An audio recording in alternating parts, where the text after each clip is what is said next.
Welcome to Speak for Yourself from the Crib, presented by Hyundai. Jason Whitlock, Marcellus Wiley on the day before Friday. All right, we have a fantastic show planned for you today. Ric Bucher is going to join us, and we'll talk about LeBron James's tweet about Ahmaud Arbery and my criticism of that tweet. Also joining us will be Jon Beason, the former Carolina Panthers linebacker. We'll talk Cam Newton and what's in his future. But first, we're going to go out to Dallas, Texas, and be joined by a three-time Super Bowl champion, a Cowboys great.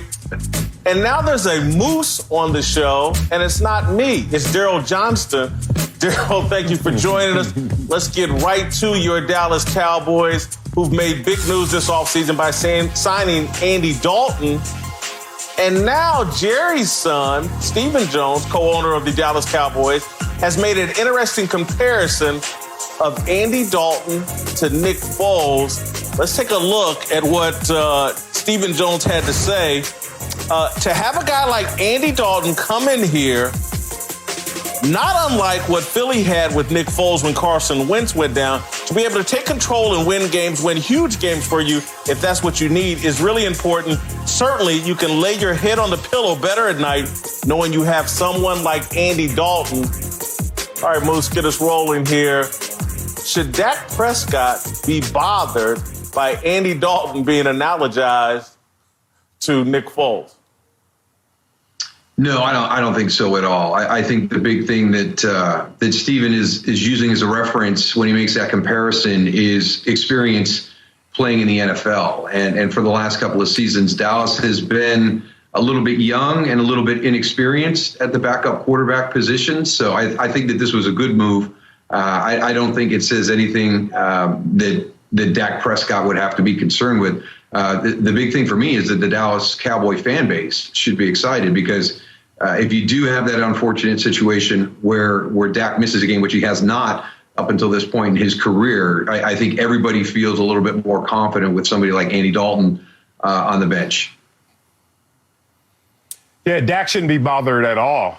If you continue to hear the comments from Stephen Jones, who was analogizing Andy Dalton to a Nick Foles, he also said that Dak Prescott is his quarterback of the future, and they're going to get this deal done. So if I'm Dak Prescott, the only way Andy Dalton gets any shine in this situation is if I fumble the ball, if I go out there and not produce, if I go out there and start to make the conversation for Andy Dalton to replace me, or the greatest ability is availability that Dak Prescott gets hurt. But all of the burden, all of the onus is on Dak Prescott to just be himself. And if he's himself, there's no conversation about Andy Dalton being a starter in Dallas.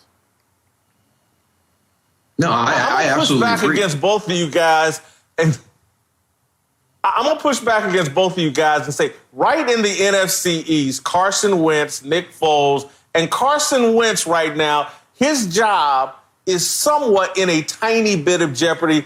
They've gone out and drafted Jalen Hurts. What has undermined confidence in Carson Wentz beyond the injuries, which he's had an injury problem, but it was the success that Nick Foles had that undermined Carson Wentz's popularity in the locker room, popularity with the Philadelphia fan base, and started a conversation about, are we better off with Nick Foles?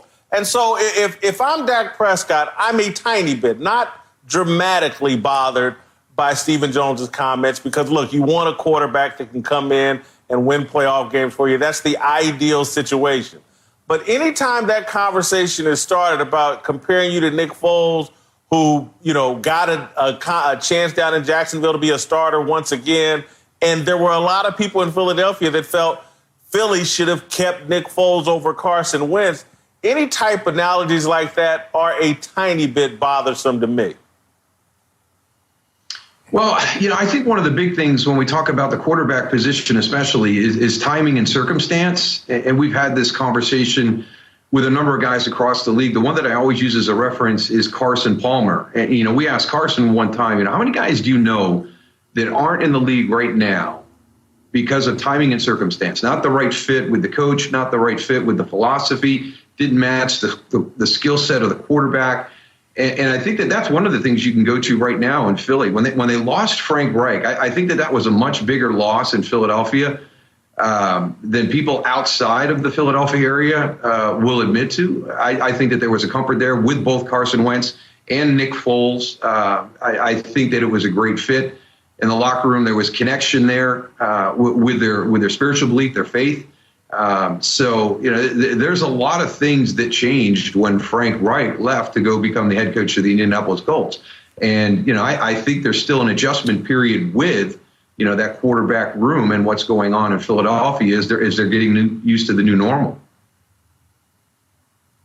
Let's stay on the topic of Dak Prescott, Moose, and just, I don't think if Dak had agreed to a long-term contract 6 months ago, before last season, or at some point this offseason, I don't believe the Cowboys would have went out and signed a veteran as capable as Andy Dalton. Which leads me to the question, has Dak Prescott mishandled his contract negotiations with the Cowboys? Well, I'm going to disagree with you on that. If you would have signed last year, they wouldn't gone out and got a veteran quarterback. You never know when that injury bug is going to hit. They've been fortunate that it hasn't hit Dak yet. But you want to have confidence there. I don't think there was confidence in Cooper Rush coming in off the bench. I think maybe early on there was. But I don't think that was there after last season. So you've got to do something. And you'd always love to have somebody that's available that's been in the NFL and proven that they can win games. The fact that Andy Dalton is even available at that time, maybe that's a deciding factor in this decision too. Maybe they've looked at it in the past, but just didn't really see a good fit with a veteran quarterback to come in. But with Andy Dalton being from Houston, having played here locally at TCU, there's a lot of recognition of what he's done throughout his career. So I think maybe the fit there is just better this year. So I don't think if Dak would have signed the big contract last year that they may not have gone out and done this exact same thing, because you're only one snap away from an injury. And I just don't think that there was the confidence that the backup quarterback situation in Dallas was in a place that the organization was comfortable. Yeah, Dak has played his cards the right way, if you think about it. Going into last season, a lot of conversation about Dak Prescott putting up elite numbers, despite being a winning quarterback, second highest win percentage in the NFL. People didn't want to say that Dak was the reason that they had such a tremendous success in terms of wins and losses. They wanted to say, what kind of quarterback are you? He went out there and proved that he could put up elite numbers, and then the conversation has shifted once again. But if you're Dak Prescott, look what you need to be focused on, which is, at worst, I have a $31.4 million franchise tag sitting there, more money than he's ever made in his entire life. And at worst, you have to think that the contract offer of $33 million last September before a career year is going to improve as well. So he didn't mishandle his negotiations, because just to have any contrast in this conversation, look at a Jameis Winston, who was the number one pick overall in the draft, who was the same age as Dak Prescott, who now is playing for a team for $1 million as a backup. And the Harvard of the NFL got him for the cheap. And that's a misplay of your hand, because Jameis has elite numbers and tremendous potential. But if you want to talk about where the rubber meets the road, Jameis is in a much worse position than Dak Prescott. All right, let's follow up on Marcellus's point, Moose, and let's remove Andy Dalton from the question completely. Do you feel like Dak has mishandled his contract negotiations with the Cowboys? He's turned down $30+ million a year. He's really pushed the envelope, clearly to be the highest paid quarterback, if not the highest paid player in football. Has he mishandled his negotiations? I don't think so. I like the way he's approached it. I liked what he did last season. I respect guys that understand that there's a window when you do the business side of football and you set a deadline for that. And when that's not done, then you move on and you start getting prepared mentally and physically for the season. And that's what Dak did last year. This year, it's a different situation with the circumstances that we're under throughout our entire country and around the world as we're adjusting to this new normal. He didn't want to attend any of the virtual practices. He said he probably would not have attended any of the physical practices if we weren't in the middle of a pandemic. So it would have been interesting to see how he would have navigated it this year. But always remember, you've got Patrick Mahomes, who is coming up on his next deal. And that's the guy that's going to set the market. So if Dak Prescott waits until that time, that gives him more ammunition in the gun. So you can hang out this year getting ready for the season. Does Kansas City pull the trigger on an extension for Mahomes before we get to the start of the 2020 season? And now you've got more leverage and more ability to try and get that big contract, bigger than what Marcellus was talking about. I mean, the numbers could be astronomical that Dak is talking about if the timing works out in his favor. All right, Moose, you're right there in Dallas, obviously connected to the franchise from your playing career. Any chance with Dak looking to get so much money, with the Cowboys now having a capable backup quarterback? Dak's been involved in a little bit of controversy with the social distancing party or whatnot. Any chance in Dallas that Dak could lose the support of Cowboys fans? No. And, you know, the great thing about Dak Prescott is when he has a misstep like he did early on during the course of the pandemic with the practices. You saw the photo right there. Obviously not 6 feet apart. There was rumors of a party, which he came out and refuted immediately and said it was a dinner gathering and that they were adhering to the numbers that were going to be allowed. So he came out immediately, had an explanation for it that was good, sound behind that. So that's one of the things that I like about him the most. He doesn't hide behind things. If something comes out, he confronts it head on. He eliminates the opportunity for there to be a false narrative out there regarding the situations that he's involved with. So, again, I think that's just some of those intangible leadership qualities that everybody has always raved about, whether it's the players or the coaches when they talk about Dak Prescott. He's mature beyond his years. He's very accountable. So I think that, there was a couple of missteps, during the course of this whole process in the offseason early on. But his response and the way that he reacted are the things that people are going to remember. And I think he did it the right way. It's hard to lose what you never had. And the Cowboys fans haven't fully embraced Dak Prescott as their quarterback. All the conversation about Dak Prescott, the holes you can poke in his game or his career, to the point where there's a different conversation in terms of his value upstairs, in part is because the Cowboy fan base hasn't fully embraced what Dak Prescott is, which is a tremendous quarterback and a tremendous leader. You can have different grading systems on that, but he has done his part, and he's done it the right way, and he's done it the Cowboys way, and that still hasn't been enough. So even as Moose talks about the missteps of this gathering/party, trust me, I believe in Dak Prescott saying that this was just a small gathering. He only had 6 orders of French fries. You think that's for 50 people, 40 people, 30 people? If you only have 6 orders of French fries, to me, that's a maximum of 4 people. Right. Who has a party with 6 orders of fries that says there's 30 people here? There's 4 people there to eat the fries and have some leftovers. That's how it goes. I'm with you, Dak. They never fully embraced you, so par for the course, brother. Moose, thank you for joining us. It was good to have more than one Moose on this show. You did a fantastic job. Really appreciate it. All right, we're going to keep it rolling. Thank you, legend. Ric Bucher is going to join us around the corner. We're going to talk LeBron James. LeBron and I in a bit of a Twitter controversy over his tweet about the tragic death of Ahmaud Arbery. We'll talk about that with Ric Bucher. Speak for yourself. From the Crib, presented by Hyundai. More after this. Welcome back to Speak for Yourself from the Crib. Jason Whitlock, Marcellus Wiley on the day before Friday. All right, let's roll out to Ric Bucher's crib. We're going to talk about a Twitter controversy that I'm involved in along with LeBron James. LeBron James tweeted out yesterday a tweet raising awareness or drawing attention to a tragedy that happened in Georgia. Ahmaud Arbery killed by 2 gentlemen. LeBron tweeted out, "We're literally hunted every day, every time we step foot outside the comfort of our homes. Can't even go for a damn jog, man. Like, WTF, man? Are you kidding me? No, man. Are you kidding me? I'm sorry, Ahmaud. Rest in paradise, and my prayers and blessings sent to the heavens above to your family. Stay woke. I responded to the tweet by saying that I didn't think it was helpful.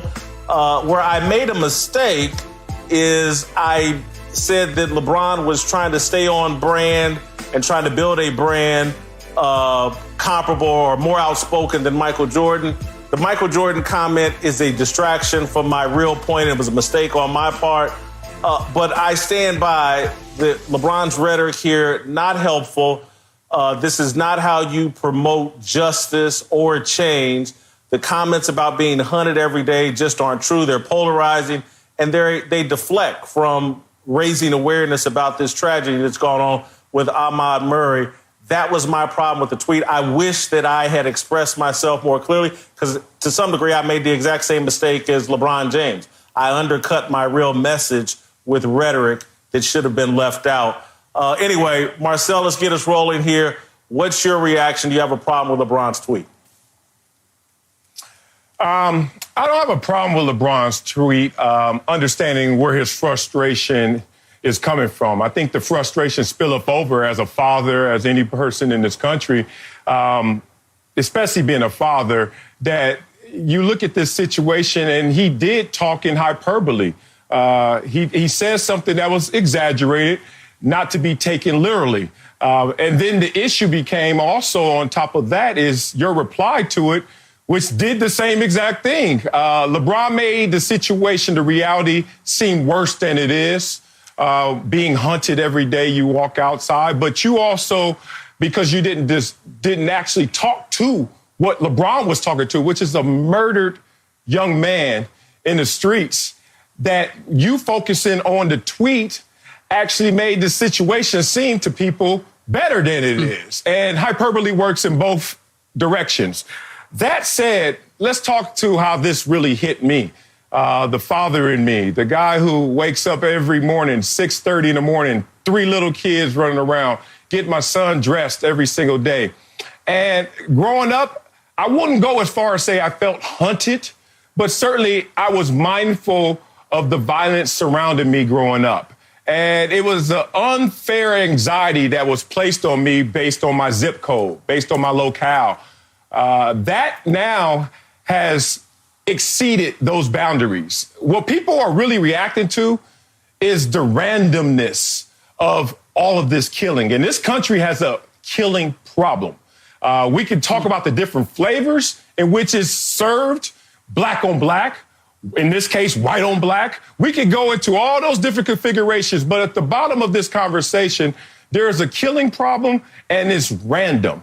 The innocent bystander line has grown exponentially since 20 years ago, it feels like. And a lot of that's been sensationalized and brought to our attention, thankfully, because of social media, but it is a reality. So when I'm sitting there getting my son dressed every single morning, to have the conversation mentally, internally, that this potentially could be the last time you're holding your child for whatever reason, let alone a trivial reason like this, it makes you beyond irritated and irate. So for anyone who wants to minimize or not talk to that, just sit the conversation out until they can have the appropriate conversation that they're just trying to have. For you, Jason, your biggest mistake was the fact that, like you said, you didn't talk about the core issue. You talked about the author of a tweet and taking that to a place where his intentions and motivations were in question. I'm going to address this. I want to be clear here. I want to be clear here. I addressed what I felt like was my mistake. We're having a discussion about LeBron James, whether or not we thought his tweet was appropriate or whatever. We can do a separate conversation about me, and we can do it tomorrow. We can go in depth on me. But again, my point is, if you want to draw attention to this incident and you want to draw attention to random violence or whatever, if you start with we are hunted every day all the time, that's a distraction.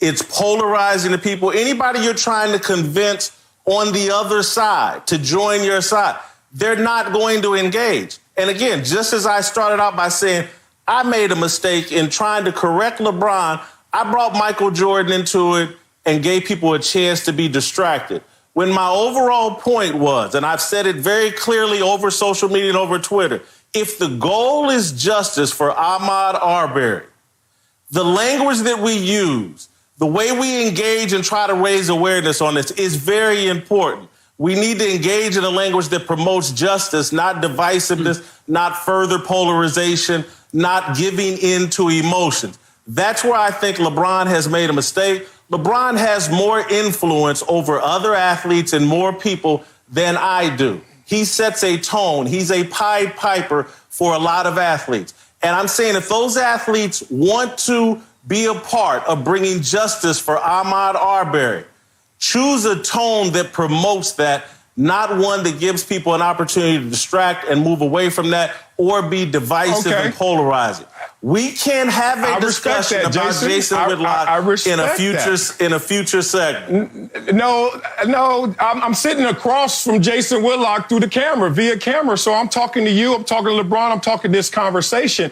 And it's interesting that right now we're going to talk about LeBron and what he did wrong. And we all know, and I've told you this many times, you know this, that emotional content has a hard time being translated to cognitive thought, to logic. So in that situation, to dive in on this conversation when it was already an emotional hotbed didn't do it any justice from your perspective. But all I'm saying in totality is I understand where LeBron was going to prove a point with that huge platform. And he has to be responsible with it. But even if you have a lesser platform like you do, Jason, you have to be responsible with it. So in this conversation, LeBron was trying to use his excess volume and exaggerate that to sound all alarms of how alarming this situation was. Right. It's not where we started, guys, but I have a problem with both tweets, too. And yet I understand where they both come from. LeBron James, no doubt, knows what it feels like to be Ahmaud Arbery and to feel like he's being stalked. I'm sure every black person on the planet has felt and experienced that at some point in their lives. I also understand Jason responding the way he did because we were just talking about this when we were talking about Michael Jordan and his lack of being socially active and how we appreciated that it's better if you're not fully informed or you're not being intelligent about how you're presenting yourself, you are better sitting it out. And that's my issue with this with LeBron. I understand where he's coming from, but he has such a big platform that when you start with, we are literally hunted every day, every time we step foot outside the comfort of our homes. I am now distracted from the outrageousness of vigilantes thinking they can take matters into their own hands and shoot somebody down in the streets who's jogging down the street to, wait a minute, LeBron feels like he's hunted, literally hunted every single day he steps out of his mansion in Beverly Hills. Every single black person feels that way every single day. And it distracts from, it doesn't need to be exaggerated. It's outrageous and horrific enough that anybody in this day and age would experience what Ahmaud did. LeBron didn't need to go over the top with it, and yet with his platform he did. And this has always been my issue with LeBron, is that he has a big platform, and he doesn't always seem to understand that, and that he needs to be ironclad in whatever he says or does on social media, because if he's not, then those who are on the other side, as Jason said, they are going to find reason to dismiss the issue that he's trying to bring attention to because he exaggerated or he said something that's out of turn, or he's got me thinking about, I'm sure LeBron at one point in his life experienced that, but is he experiencing it right now? And then that undermines the purpose of it all. And I look at what LeBron would be capable of, and I just feel as if there's times where he doesn't take full advantage of what he could be able to do in spite of what his intentions might be. I think there's a very good opportunity. Again, this is why I disagree with me throwing the Michael Jordan thing into it. LeBron may have been well-intentioned, but we keep having a conversation, and we've had this conversation in America for the last 4 years ad nauseum, that people with powerful, influential platforms, it's important how they engage over social media, what their rhetoric is like.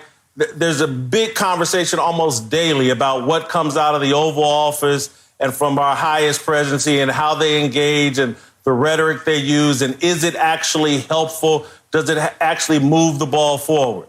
Again, I regret bringing the Michael Jordan thing into it, but in trying to say to LeBron and other athletes and other people with a platform, again, this case appears to be so clear-cut, what a tragedy, and that justice needs to prevail for Ahmaud Arbery and his family, that there's just no reason to go to this hyperbolic, divisive, polarizing rhetoric that, I'm just sorry, having lived in the hood at various times in my life, having been a black man for 53 years in America, I just don't know if this feeling of I'm being hunted every time I step out, I don't think it applies to LeBron.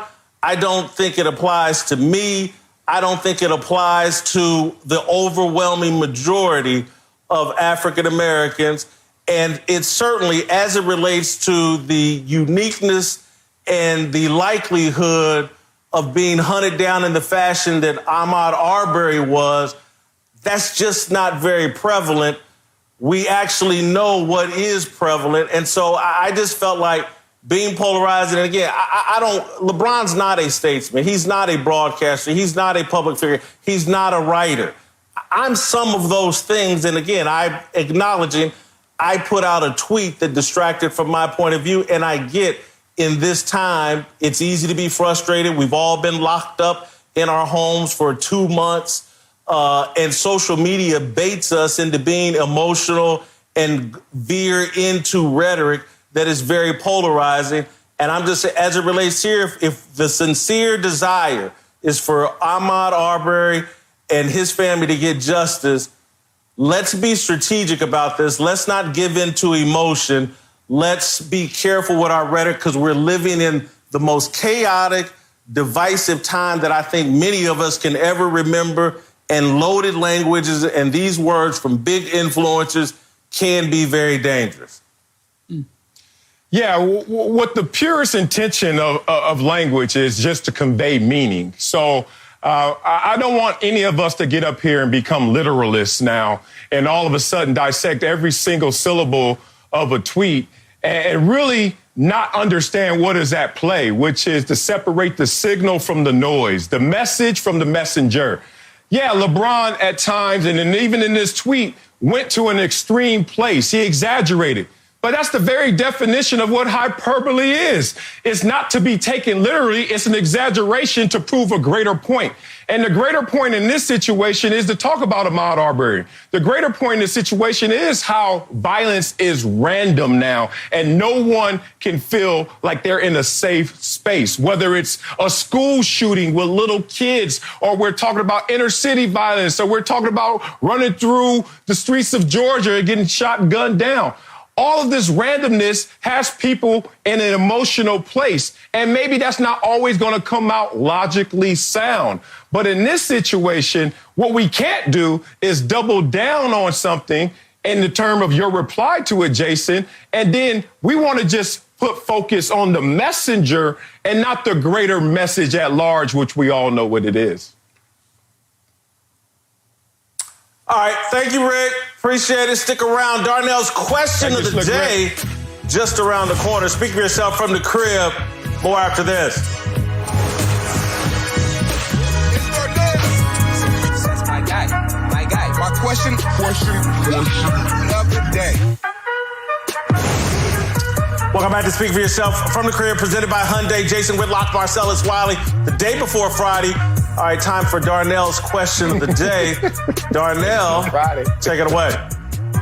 Yes, sir. Let's talk Ben Roethlisberger. Our guy Jay Glazer was asked if the Steelers would be contenders if Big Ben returned to 85% fitness this year.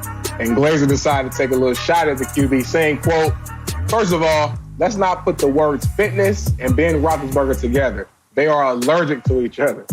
There is no fitness in Ben Roethlisberger. His idea of a great offseason workout program is doing one yoga session, playing golf, and drinking some beer.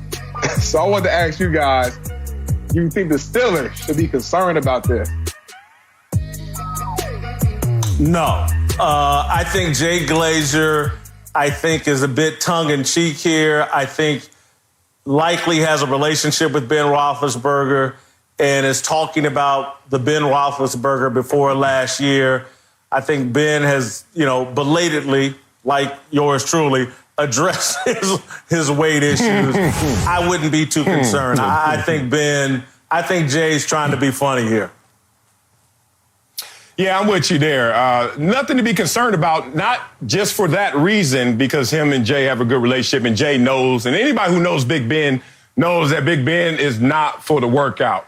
But at the same time, you got to hold Ben accountable by his own words. He admitted that he used to not work out, and he admits now, I'm working out 5 days a week doing my rehab. And I think a lot of people have to understand two things. One, what is the job requirement? And two, what is rehab? So the job requirement for a quarterback, and I used to hear it all the time from quarterbacks, golfers, baseball players.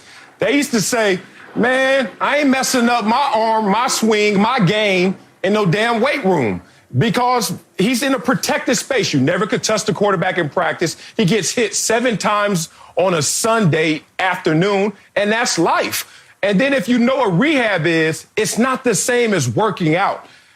They use 2 different parts of your brain in terms of what you have to activate and what's the dedication to it. When it's coming to working out, like trying to be a bigger, faster, stronger athlete, that is fantasy land in your brain. One day this is going to work. One day this is going to hit the field and I'm going to be better and it's going to materialize and everybody's going to suffer because of my greatness. But you're doing that and putting the work in, putting those logs in the fire every single day. That ain't rehab. Rehab is I got a 5-pound weight and it feels like 500 pounds because I'm weak. And all I'm trying to do is get back to my old self. And once I get to that place, then we'll have a conversation. Am I going to work out to get even better? So I trust Ben Roethlisberger, a guy who's already admitted he hasn't worked before, but he's working now.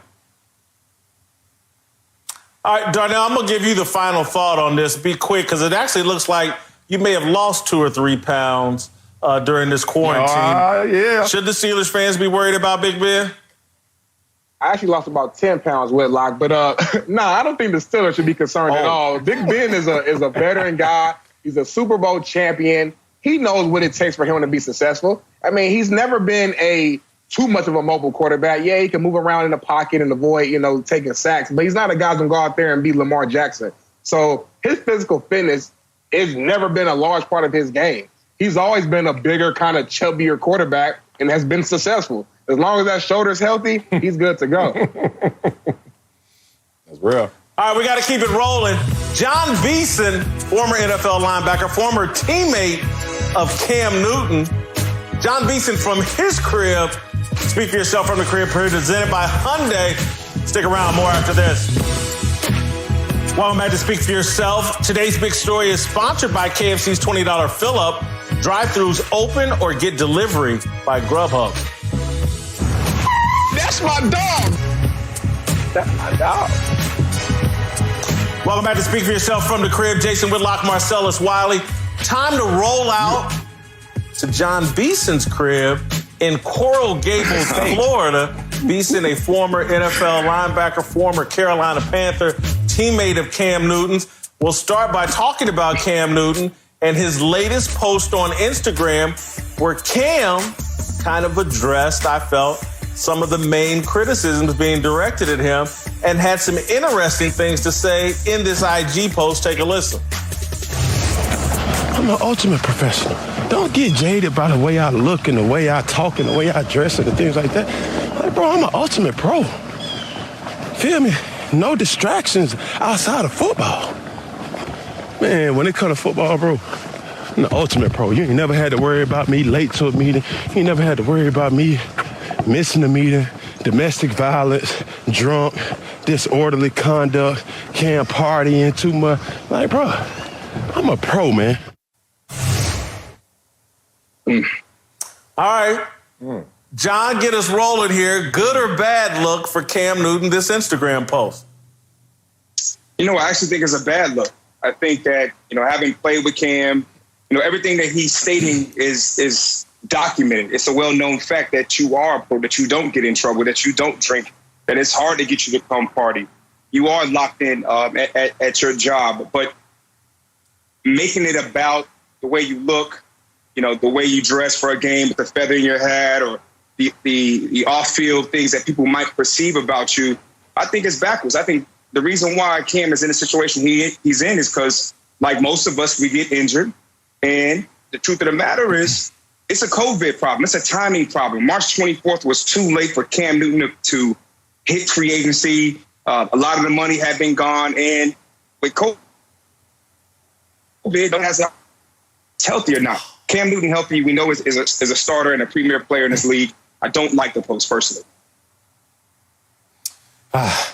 I'm mixed on this, but I'm going to say it's a good look for Cam, even though trust me, I totally get where you're coming from, John.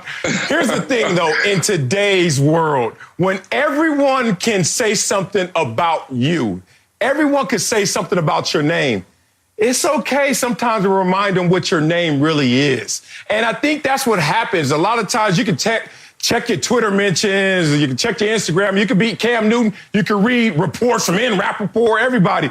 And then after a while, you can be like, wait a minute, we are so far upfield, off the course.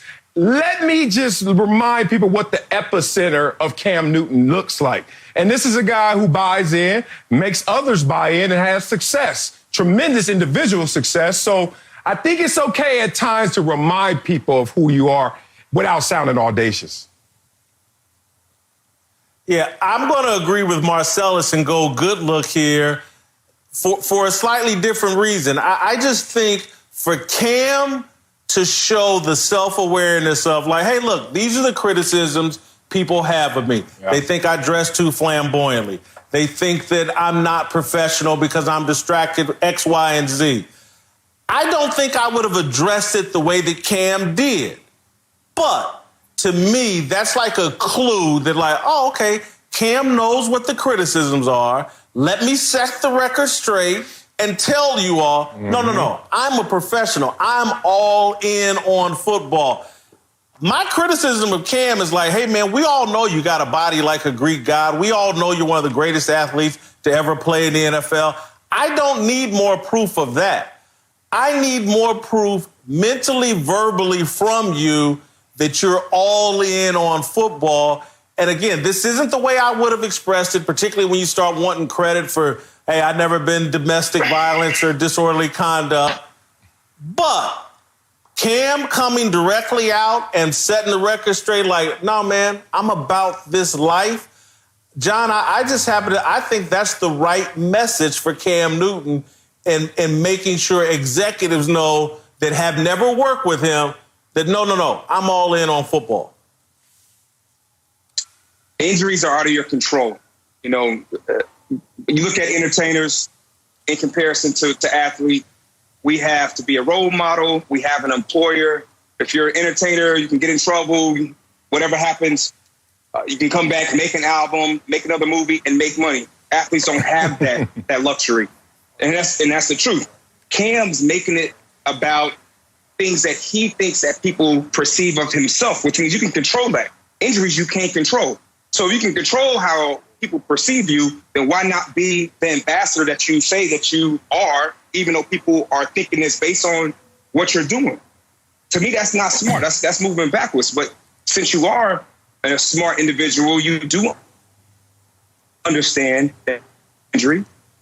Make it about that. Say my shoulder's good, my ankle, my foot's good. I'm ready to play football right now. As soon as this COVID thing's over with, I'm ready. I'm back at the office. Because if he wasn't injured, we all know he'd have a job.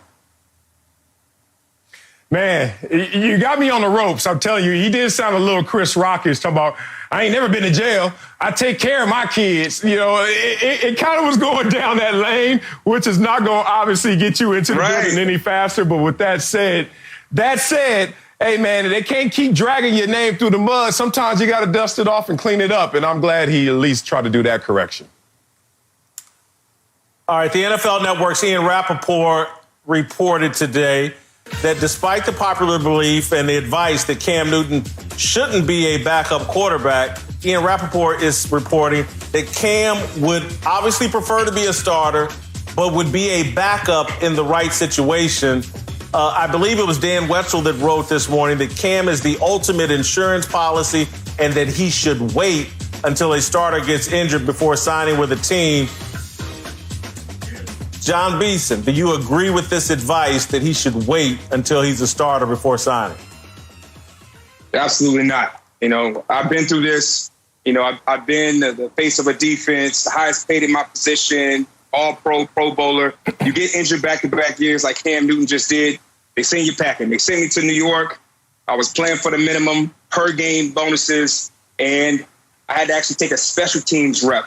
So that was something that I had not done in my entire career. You go out, given the opportunity to play football, if you are prepared, if you are healthy, go out and be who you are. Go be Cam Newton, the MVP that we know you are. So if you get a chance to play football, take it. And knowing how the game goes, someone will get injured. And at that time, you put the cape on, you go out there, you stretch, and you turn up. I think this is good advice for Cam. This plan is his only play, which is really to go out there and wait for a starting opportunity. John, you and I were in similar situations. I've been that guy, highest paid, all that, Pro Bowls, all pro. I get all that. But when we say, okay, I'm not that guy anymore, or at least they don't think I'm that guy anymore, we as a backup still can get in the rotation. You can come in on nickel dime packages. I used to come in nickel dime packages. Once you concede that you're a backup in the NFL as a quarterback, hey, bro, that clipboard gonna give you splinters. Until that starter gets hurt, you are doomed to the bench in 99% of these situations. And Cam Newton shouldn't have to take his cape off and volunteer to be in that situation. I think all stones need to be unturned before Cam goes to that place. Yeah, but we will all agree on this. There's 32 quarterbacks in this league, and about 20 of them are not very good. Okay? So Cam being a backup is just a situation with the injury. If he is a backup, you think that offensive coordinator, that head coach, the GM, the owner, man, I got Cam Newton sitting on the bench and he's healthy. He looking real good in practice. We better play him because we know our guy wasn't number one overall. We know our guy wasn't an MVP. You got to take the opportunity. Just get in the car. You might be in the backseat. And then, get a flat tire, get out, jump in the driver's seat and do your thing.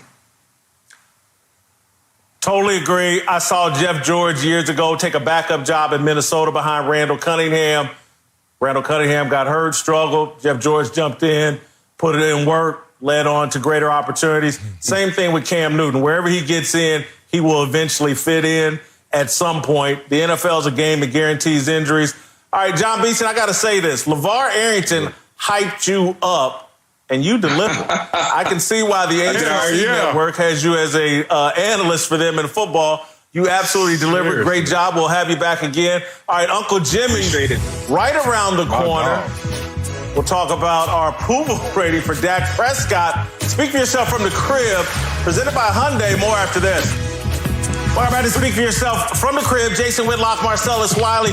The day before Friday. All right, let's roll out to Uncle Jimmy's crib.